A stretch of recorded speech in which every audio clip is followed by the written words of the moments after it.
It is not emotional to ask for money. Money is something you should get for doing a good job.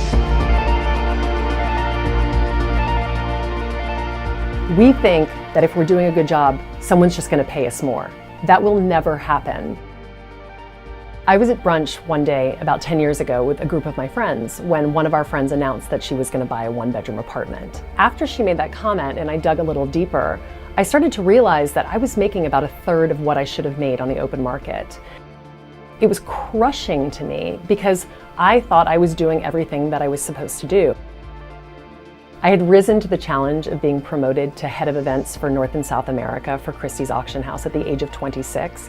And here I was 30, thinking that I was at the top of my game, when in fact I was being paid pretty much the same I'd been making as an assistant in the department. And I decided to fight for what I wanted and what I knew I deserved. One thing that I consistently did throughout my 20s, anytime I asked for anything, was cry. So one of the first strategies that I employed when going in for that negotiation was I did not cry. And afterwards, my boss actually told me that he knew I was serious because it was the first time that I was presenting myself as someone who wasn't talking emotionally about work, but someone who saw business as business.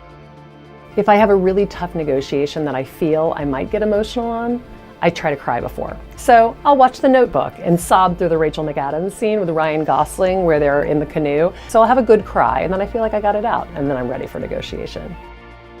The other thing I did was I stayed quiet.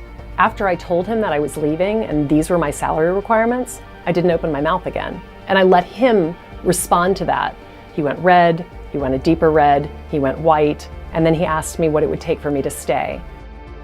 I think as women, we think that negotiation and business is emotional. Try to disassociate those two things anytime you go into negotiation.